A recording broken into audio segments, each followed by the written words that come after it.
I might agree with you on that. Their personalities are very different. Yeah. He's very quirky. Is that the word? QUIR? He's very quirky, like really, Quirky. French Yeah. princess, You right? just love him, right? She's very Baltimore-ish, and so when you see the two come together, but it goes back to we don't know what these two people have agreed to for themselves in their life, in Yeah. their marriage, and what's okay and what's acceptable and what's not. There's a clip that there was a clip going around that they do like some high five and they're like bad marriage for life. And if that's their thing, like if that's their thing. If they cool with seeing other people and staying together, I think they said they're life partners. Like it does not matter what happens between the two of us and in our individuals' lives, we will be together. We have each other's back. We'll never get divorced. We don't get to have a say so. We No. don't. We're on the outside. We don't get to have a say so. If they want to have a bad marriage for life, that's their business. If we social media has made it okay for regular people to give input on other people's lives and determine if it's good or bad. We Yeah. don't even put that much energy and effort into our own lives. Look, we don't sweep around our own front door because we're so busy sweeping and looking at what the neighbors is doing. We don't even put that kind of energy into the family member who's Yeah. close to you, who you can reach and say, "Hey, sis, are you having a problem in your marriage?" Or, "Hey, brother, do you want to come over and talk to me? How can I help you?" We're so busy worried about what's happening with celebrities that we don't even tend to our own family with the same tenacity, objectivity, and advice. That is so true because Yeah.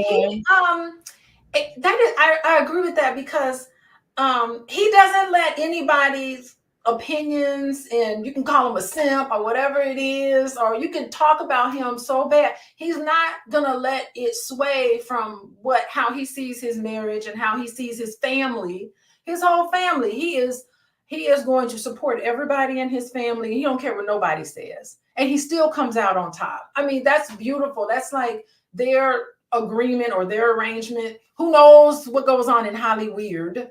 But let that be an example for all of us that don't be swayed by other people's opinion about your personal life. Like you have that conversation. There's personal and then there's private, and you let that connection in private be there, and it's like a vault, unpenetrable by other people's outside opinion who don't have all the facts. Like those two know everything. I'm sure there's a lot more going on there, and I've heard rumors about stuff, but we ain't gonna gossip about people. But yeah, I mean, if they like it, I love it. How about that? Absolutely. Well, you're tuned in to Fly Nubian Money. We're here on weekdays at 1 p.m. Eastern Time. If this is your first time tuning in, make sure you definitely subscribe to our channel. Make sure you text the word Queens to the number 87948. That way you'll be notified when we have special offers, when we go live with topics such as this one, and we have some really, really great women on our network. And we definitely want to share those perspectives with you. So just keep in touch with us. We're also on Spotify. So go over to Spotify and go to Fly Nubian Queen and subscribe to our channel. We're really excited about it. Definitely check us out. You be in your car, walking, or in the gym. You can listen to it on Spotify. It's really cool. So stay in touch with us. And also visit our website, flynubianmoney.com. Now, the part about that comment that I read, because I'm kind of stuck on this, Dr. Alicia, you might want to coach me, counsel me, or give me some therapy right quick.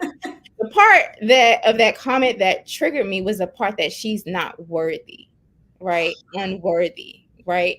Will simped for a woman who was not worthy. And interestingly, she titled her book Worthy. So whether you or anybody or me believes that she's worthy or not, she believes that she is, and she gets to.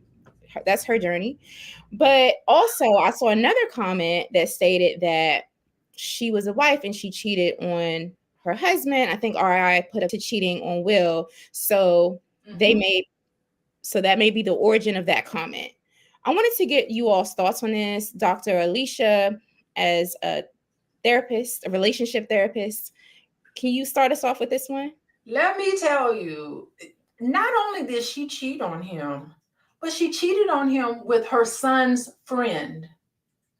I mean, I think that, and then you're supposed to be embarrassed by that, right? You're supposed to be so ashamed and embarrassed that you'd want to deal with that privately, like I think all of us wanted her to do.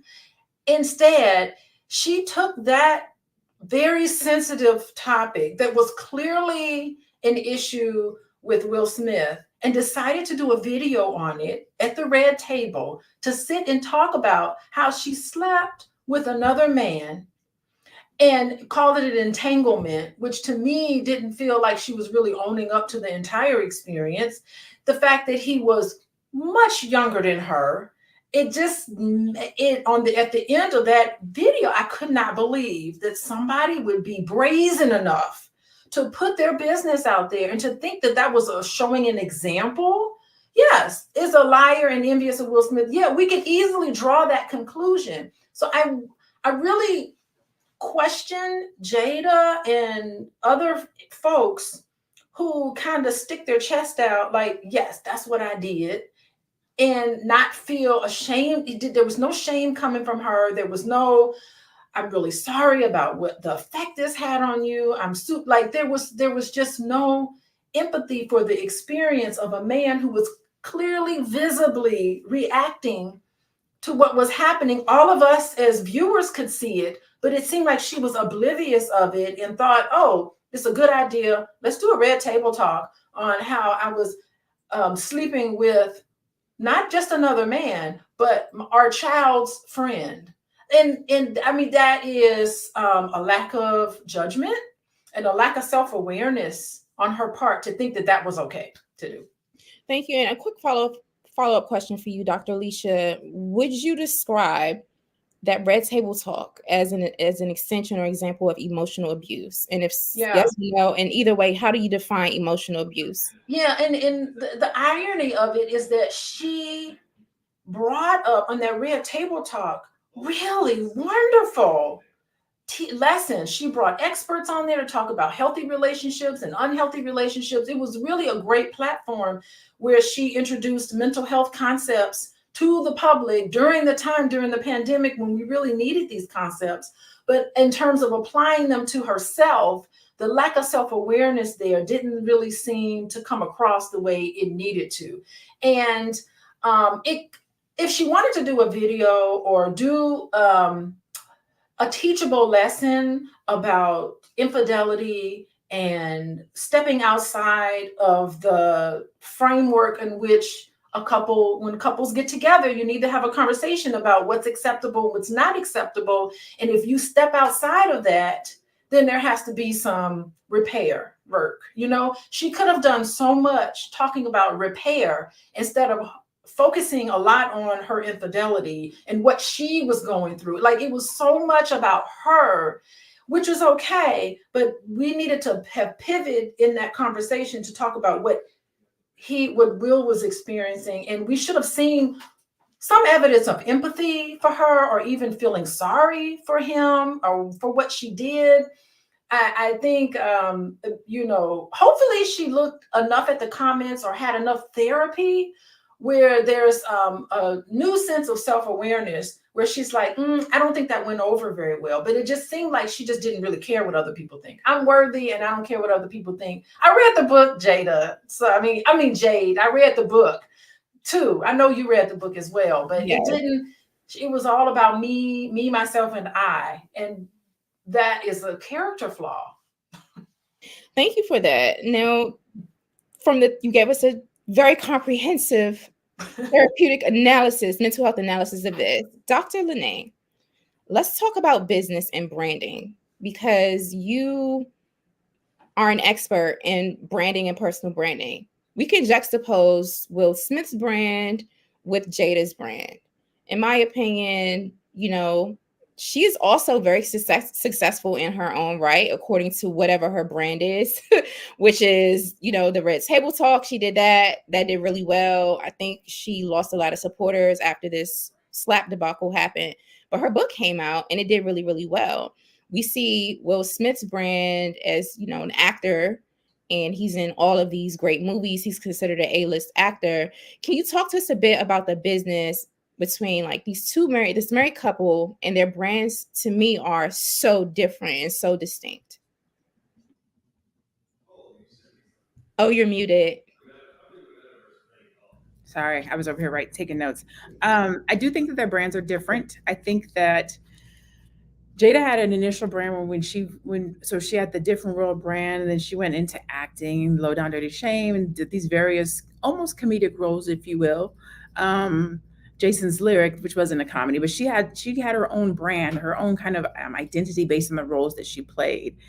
And then Will, who has been a powerhouse action movies all since he's been in the game, comedic things of that nature. And then it seems as if they became a couple brand. So Will and Jada. Now, when we talk about them, we say Will and Jada, or we say Will Smith, right?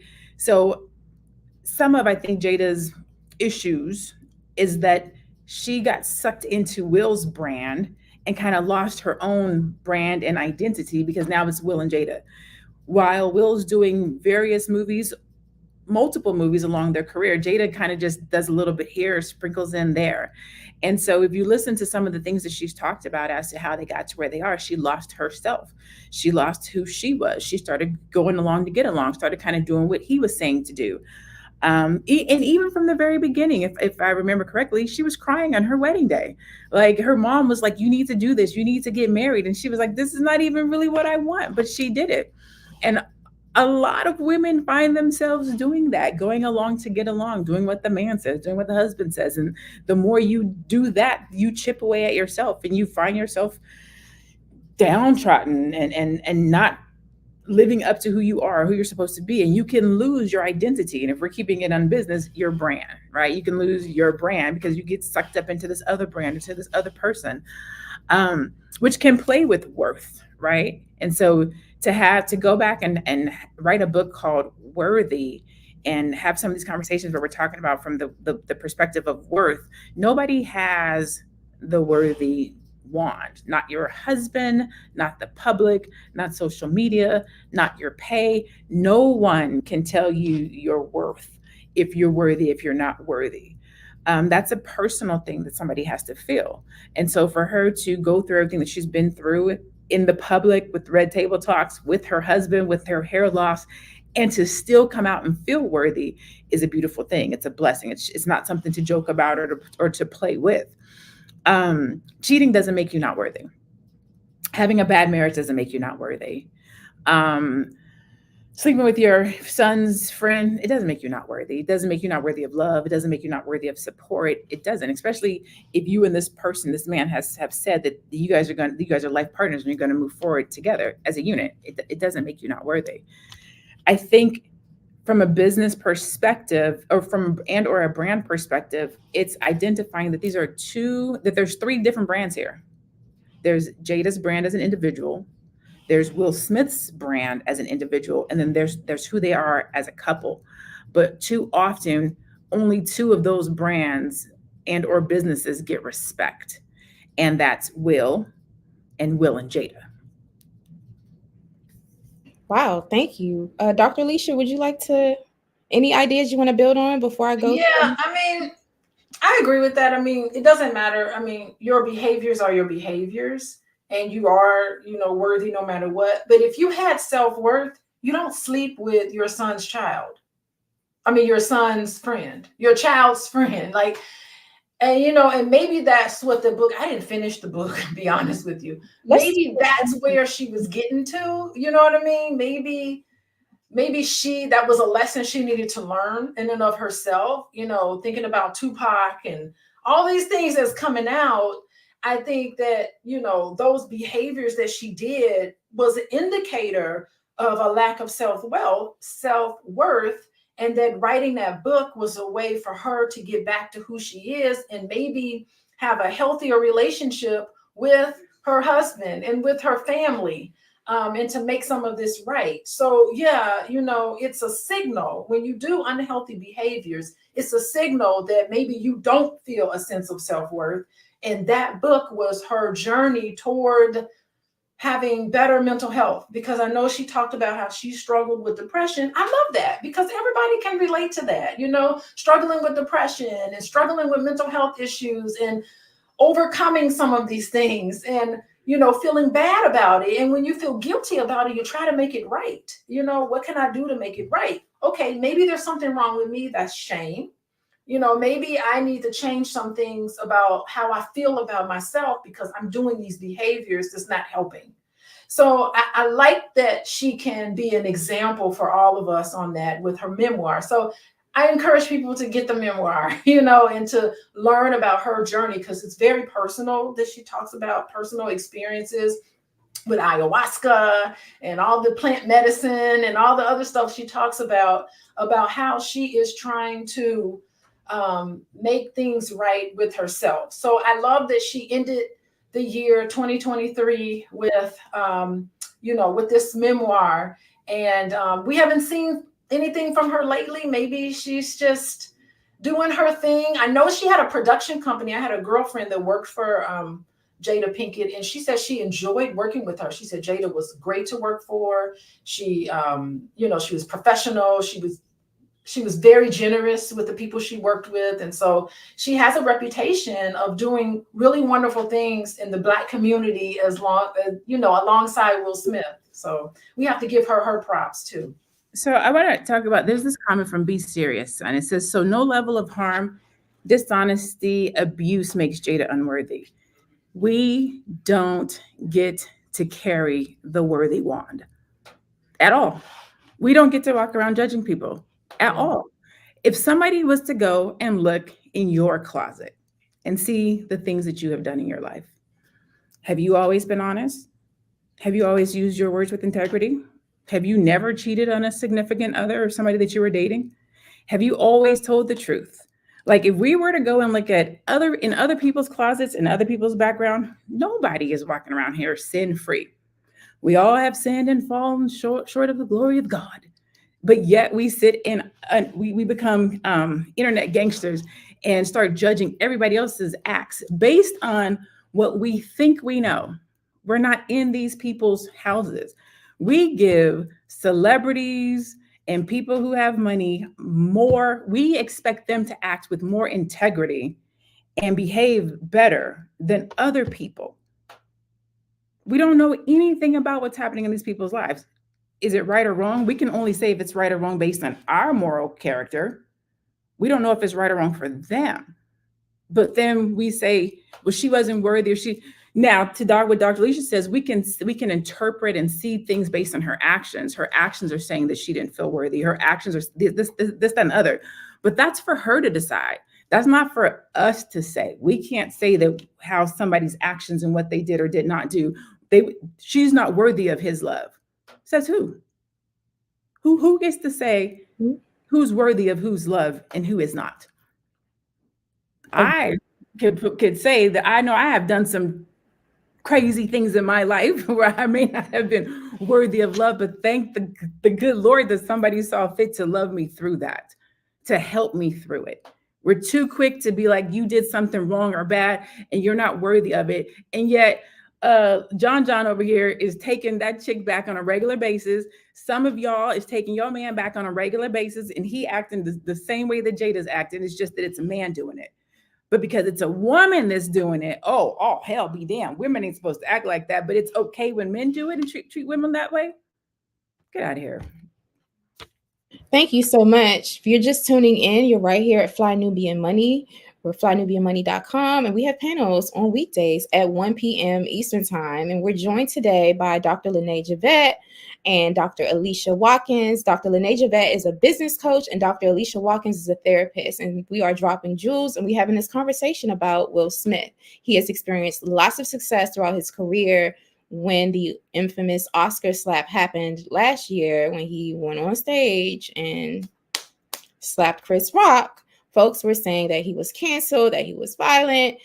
It went into a lot of stereotypes about, violent men or violent Black men in particular, toxic masculinity, et cetera, et cetera. And folks were saying that he was canceled. His career was going to be over because this incident happened in front of the world.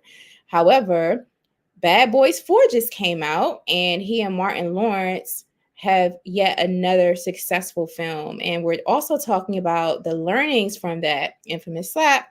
Whether you all believe that his career has survived and that Will Smith has survived, you can let us know by putting a yes or a no in the chat. So we're having a really intelligent conversation about this. And if you enjoy these sorts of intelligent conversations by Black women, definitely text the word Queens to the number 87948. That's 87948, and you will be alerted when we do go live and have these conversations.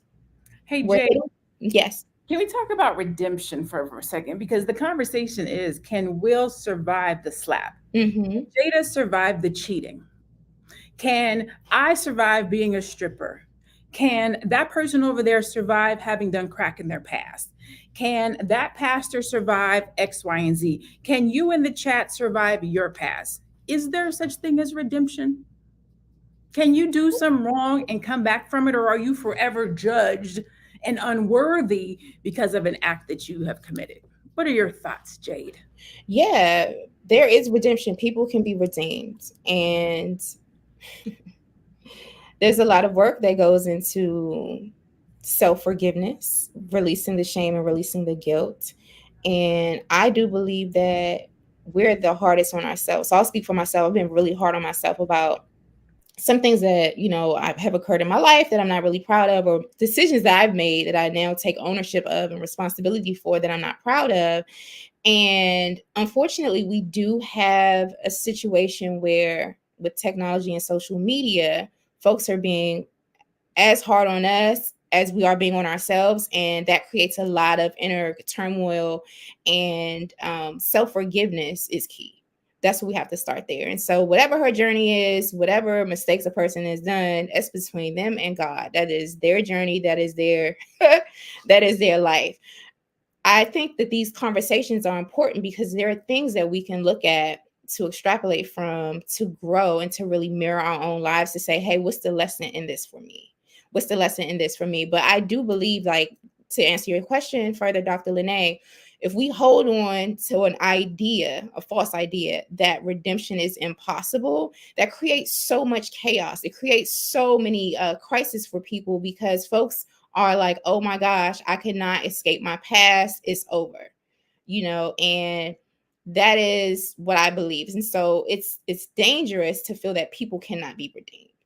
And Dr. Alicia, as a therapist and expert in mental health, I would love to hear your perspective on that. Yeah, and we always wonder why people walk around afraid to take a risk.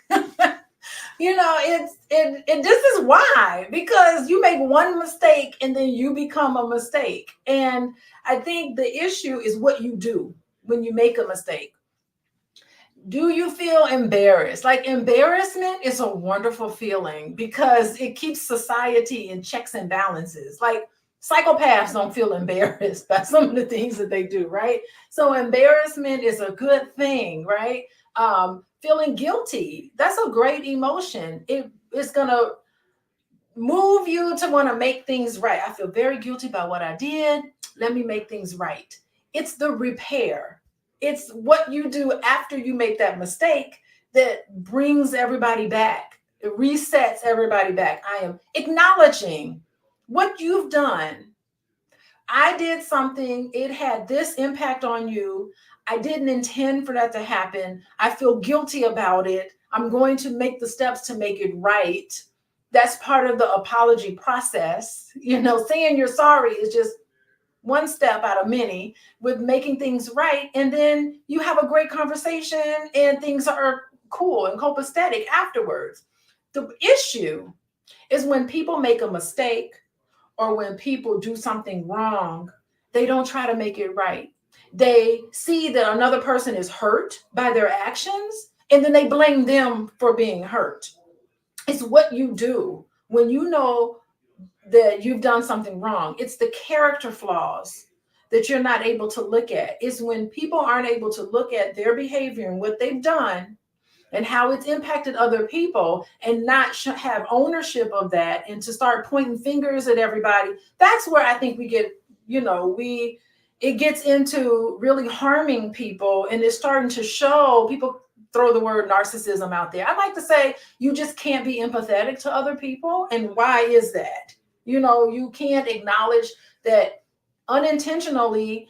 You can say, yeah, I did that to you and I'm sorry for it, and then still think that you are worthy, right, Lene? You can still think I'm a worthy individual, but I see the worth in you.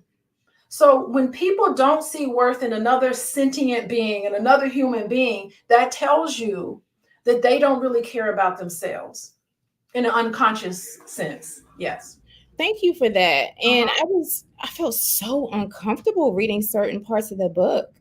And after seeing what Will went through with the infamous Oscar slap, I could only imagine him attempting to heal from that situation, all of the backlash from it, and then hearing about his wife writing a book about, his penis size or him being inadequate sexually, and how I was just wondering, like, wow, that is really, really, really, really damaging, and it makes it that much harder to heal.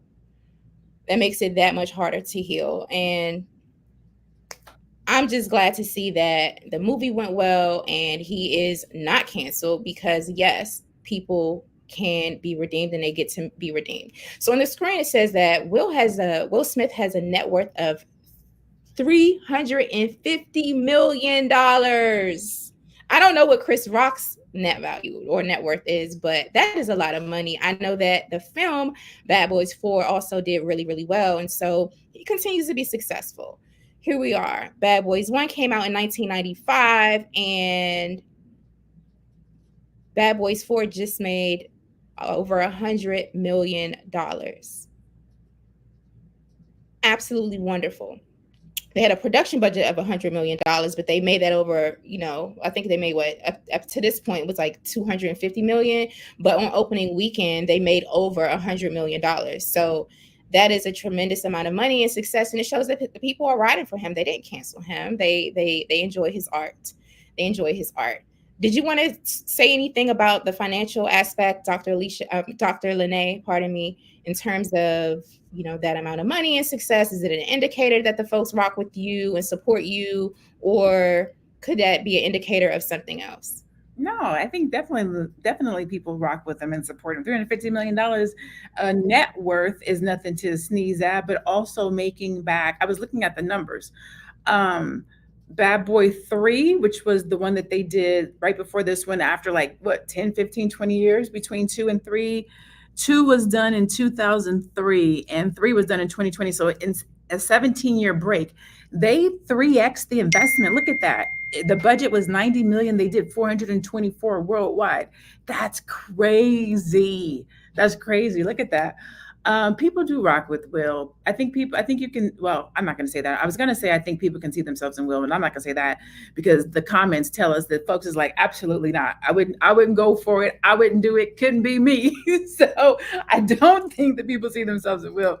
I think people see what I'm referring to about seeing themselves as well as the redemption quality. Like, okay, I've been doing good all this time. I messed up, but don't count me out. Right. I'm still worthy of love and support. That's what I mean when I make that statement. Just that piece right there, because we all have done something crazy. We all have done something that we may or may not regret. For a really long time, I have regretted who I was and what I did. But now I'm good. Now I feel worthy and love. I had to go through some different things. I had to have some therapy. I had to be open with my story, not hide it. And I think that that's how people rock with you, when you take accountability, when you say my bad, when you're not trying to hide it, when you're not trying to blame it on somebody else. And he's done all of those things. He's taken accountability. He's done the work. And so I think it's easy to rock with him and to show support and show up for him. I know we're getting ready to go. I just have to address this comment. It's kind of like a side note to Norman. He said, I have met intelligent strippers back in the days when I used to indulge, trust me, and intelligent gangsters too. I would like to just add to that. You would be surprised to know how many doctors and lawyers strip their way through college. That's all I will say to you. There would be young ladies back there doing homework, like literally doing homework because they got class in the morning. Doctors, lawyers, all different kinds of professionals today who are putting themselves through school. So I definitely know that there are intelligent people in all walks of lives that get caught up in different situations. And sometimes it gets us further. My bachelor's degree, my MBA, my PhD, and now I'm a full-time entrepreneur. And I go back and look at my hustle, my work ethic, and how I show up, and I still get to apply some of that today. And so, although it was something, a moment in my life that I used to say I regret it and I was super ashamed by it. Now I look at how it's pushed me to become who I am today. And so I no longer regret it.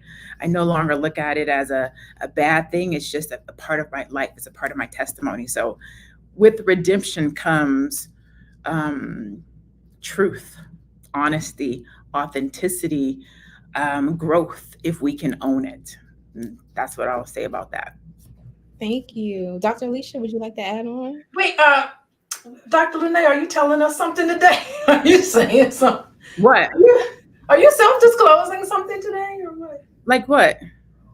It sounded like I heard you were saying you were a stripper. Back in the day, yeah, I've talked about it many times. Yeah. Oh, I've never heard you talk Really? about it. Yes, from like 19 to like 22, 19 to 22, like for like 3 years. Mm-hmm. Okay. I've So, talked about it all. Maybe we've never been on the same platform. Yeah, I've talked about it. oh, I didn't know that. That's why I was like, wait, are you telling us you once were a stripper? Mm-hmm. I didn't used to. I used to keep it very close to the vest. I used to keep it real close to me because I didn't want to be judged by it. Like I didn't want people to.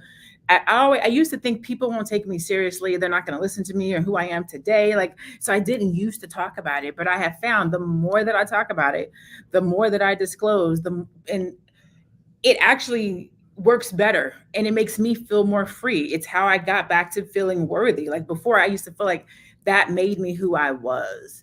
And it took me down a couple of notches. But once I started to embrace it and talk about it, there's so many people that in me sharing my story that I have helped that it makes me share it more. A lot of people have done something in their past that only they know, or that they don't share, or that they're embarrassed by, or that they're judged by, that make them feel a kind of way today. They won't start a business, they won't marry, they won't have kids, they won't let somebody love them, they have a fear of rejection. I had a fear of success. I had a fear of success. I thought when I become successful, if people find out that I was a stripper, they're not going to believe me. They're not going to take me seriously. And so it made me play small. It made me not be who I truly was. And then I started chasing all these accolades. I gotta be better. I gotta be stronger. I can't let that be me. But I did all that and I still didn't feel worthy. So it wasn't until I started just being real honest and truthful and open. Yeah, this was my life. This is what I've done. And people were like, but you got here in spite of it. Yeah, this is what I did. And people just started coming out and being like, man, I experienced this. When I got out of prison, this, I didn't think I was going to make it. When I did this, that, I was raped, I was did it, and it held me back. And in just talking about how I went from here to here, it has helped other people. It has freed me. And so now I talk about it all the time. So you may not have heard me talk about it before. Never. Because, again, I used to kind of keep it to myself, but I talk about it all. I feel so sheltered right now. I feel really sheltered. I mean, my risky moments, it was like nothing compared to that. But thank you for disclosing that. Yes, thank First you. time. It takes courage. So I appreciate that. Absolutely. Lots of courage. And that was going to lead us to our final question, which is, how can people handle public embarrassment or humiliation like Will Smith? How can they handle it and heal from it? What are the tips or words of advice that you would have to offer? I guess I'll go with that one. Two things I want to say about Will Smith and coming back on top. Look at what he did. He stopped talking about the slap in the Oscar moment, and he got back to being what it took for him to even be nominated for an Oscar. He got back to his fundamental, the acting and the movies. And he has demonstrated that he can knock it out the box, right? He's demonstrated that I can just be who and what I am, which is this wonderful personality, very outgoing. We love how he interacts with his fans. We love how he is just his authentic self. He comes across as very genuine. And even in that moment, when he got so angry that he got up there and slapped Chris Rock, in that moment, he was genuine. He was genuine. He was authentic. Even if it hurts him in the end, we see his transparency and all of us connect to that. And that makes him, as far as I can see, much more likable. And my second comment I want to make is that I have a prediction. I predict that as soon as this ban is lifted, that Will Smith will not only win another Oscar, but he will be hosting the Oscars. That's my prediction. I know that it'll be a while from now, but I really do predict that he will not only be back on top, but he will be the person running the Oscars because he's got the talent, he's got the ability, he's got the electric personality. And the Oscars, viewership of the Oscars had been plummeting. It had been plummeting for many, many years. Will Smith, along with all of us Black folks, we make things more interesting. He will be not only back on top, but he will be hosting the Oscars. That's my prediction. You hear it today, June 18th, 2024. You heard it today. My prediction. Thank you for that, Dr. I'm Alicia. Dr. Alicia. Am I supposed to tell you how you're supposed to get a hold of me? Oh, sure, you can do that. Yeah, I'm Dr. Alicia. Final thought. If you want to work with me, you can contact me at my website, Coaching with Dr. Alicia. Click on the button that says individual work. And you can click on the button that says couples work. If you need that, you can contact me there. You can follow me on Instagram at Coaching with Dr. Alicia. Wonderful. Thank you, Dr. Alicia. Dr. Lene, how can people handle public embarrassment or humiliation like Will Smith and bounce back? I think first is healing. Second, accountability. And third, being upfront and honest. Because public shame and embarrassment, when you hold it to yourself, it eats away at you. It plays with your worth. It plays with how you show up. It plays with how you feel valued. But when you take ownership of it and you heal from it, and once you heal from it, it doesn't matter what other people say. It doesn't matter what other people think. Nobody else can determine your worth. Once you identify your own worth, then you can show up authentically in the thing that you're embarrassed about. It was a situation. It was an event. It's something that happened. This is not going to go over well, but I'm still going to use it. You can have a sex tape and become Kim K. Like, you just got to take ownership of whatever the thing is. It's when we hide it. It's when we run from it. It's when we let it make us small that harms us and it drags out. But if you own it, if you're honest in it and if you're authentic in it, who's to say what you can do? If you look at entrepreneurs, business owners that do some of the work that I do, all we're doing is talking about our story. Like, if you look at Elisa Nichols, all she's doing is talking about how when she was broke, she only had $2 in the bank and she started a business. All somebody is doing is telling you about their resilience. This is the bad thing that happened to me. This is how I healed from it. And through this healing, this is what I did. And this is how I went on to be great. And this is how I went on to do X, Y, and Z. We use the shame, the guilt, the thing that was supposed to break us, and we turn it into something. So healing, accountability, and just being honest about it. And that's it. I'm Dr. Lene Javette, monetization coach, business coach for Black entrepreneurs who want to triple their revenue. And you can find me at I am Dr. Lene Javette. Thank you so much. And my final thoughts are, I guess my key word, big takeaway, is grace. We get to extend grace to ourselves and grace to other people. Shout out to Will Smith. I'm really happy to see his success, and I hope he continues to rise to the top. Those are my final thoughts. I'm Jade Harrell. I'm an educator, and I do coaching for Black entrepreneurs and activists and support them in their activism efforts and giving back in the Black community. You can find me at highblackesteem.com.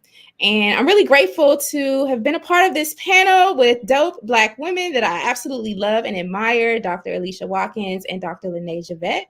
Make sure you all tune into our panels right here at Fly Nubian Queen TV.com. Fly Nubian Queen TV's YouTube channel. You can come over there. You can also go to flynubianmoney.com and definitely text the word Queens to the number 87948. That's Queens, Queens. Don't forget the S, to the number 87948, and you'll be notified when we do go live. And we're here weekdays, like I said, at 1 p.m. Eastern time, and we'll see you tomorrow. Take care. Bye.